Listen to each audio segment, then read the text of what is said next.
Life can be positive and negative. It all depends on your mindset. For every struggle you face, you can give up and follow the herd, or you can learn a lesson and keep moving. Kevin Hart decided to go against all odds and keep pushing through, and decided to write his experiences in hopes of showing others that success does not come easy. Success comes at a very high price, and you might even experience things that you just can't make up. And I can't make this up, Kevin Hart ponders and shares the lessons that helped shape his personality and character. The first and most important lesson to learn is to be able to laugh at your own pain. Just because you were born in a messed up situation does not mean you have to stay there. You are in full control of your life. Kevin learned this the hard way, for his father was a wild player, always seeking thrills and putting his family in dangerous situations, like letting him drive a boat which he crashed at a relatively young age. These poor decisions pushed his father away from his childhood, forcing him out of the picture and forcing Kevin to rely on himself and his brother for support, in the process teaching him to stand up against bullying and be self-reliant to get things done. Meanwhile, in an attempt to keep Kevin off the streets, his mother, Nancy, decided to fill up his time to keep him busy. These activities went from school to swimming to even basketball practice. However, Kevin, in an act of rebelliousness, only did the bare minimum, not knowing that he was only hurting himself.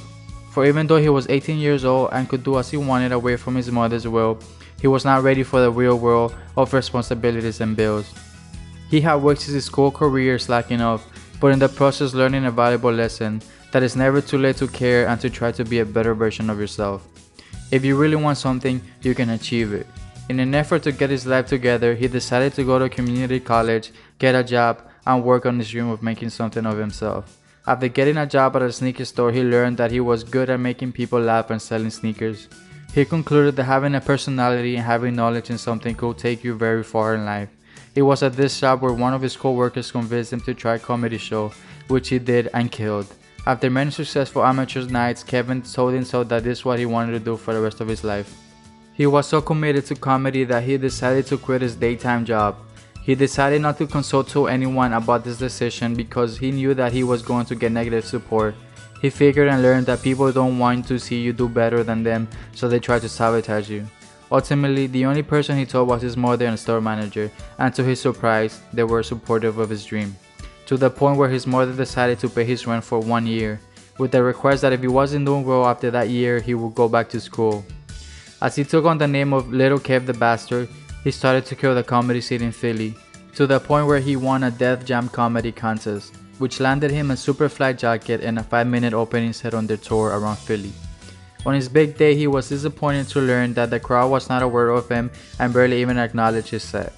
It was at this crucial time when another comedian by the name of Keith Robinson approached him and asked him why he had not taken his advice of telling something meaningful in his act. In Keith's eyes, he had to drop the silly name and be memorable, have depth and get personal with the audience. However, it was Kevin's determination that motivated Keith to take him under his wing and take him on rise to the New York comedy scene. In this grind, he learned that besides hard work and talent, you must have commitment and faith in your plan in order to succeed. In his eyes, this separated the winners from the losers. After hundreds of hours on trips and getting to know everyone, he started to book his own shows. Together from Philly, when Keith was not going, he would borrow his girlfriend's car, who would constantly accuse him of cheating and abandoning her. Her claims came from seeing Kevin drive and spend all his time up there, but go home empty-handed with no money. What he was doing was prioritizing his love of his craft over anyone.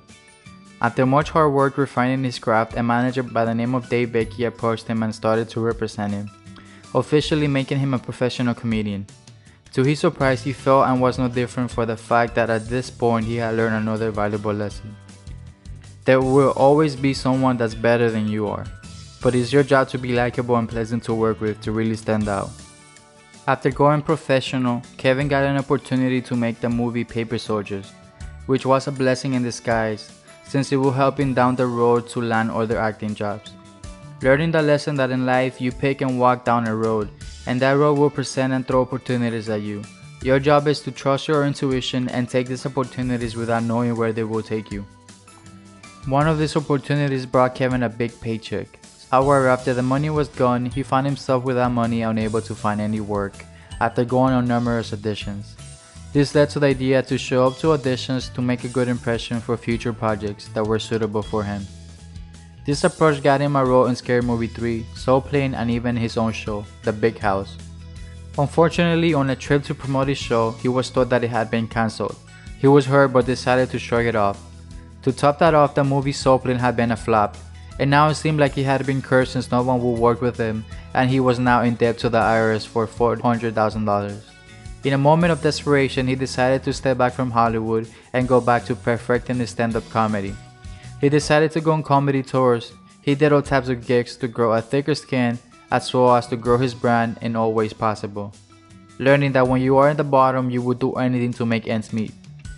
As his comedy grew, he decided that he was ready to have his own long hour special, which became I'm a Grown Little Man. The lesson he learned was to stay persistent to your plan and always try to make your life better.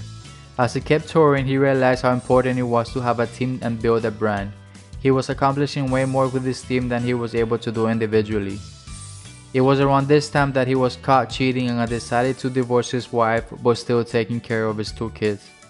After touring for so long, he started to see more success and started filling up bigger venues, to the point where his special Seriously Funny was very successful. Instead of relaxing after such an amazing breakthrough, he decided to go bigger in his next special, which he decided to release as a movie. In the process, learning not to stay complacent and to always push yourself to greater distances, which worked because the more success he saw from his comedy, the more offers he received. But he stayed true to his team that had supported him since the bottom. Throughout his journey, he learned that the struggle to succeed creates a certain ambition within you. His best advice is to take your life into your own hands and create something meaningful that will in some way help you and bring joy to others. I would like to thank you guys for watching my videos, and I recommend you guys subscribe. Thank you. Until next one. Peace.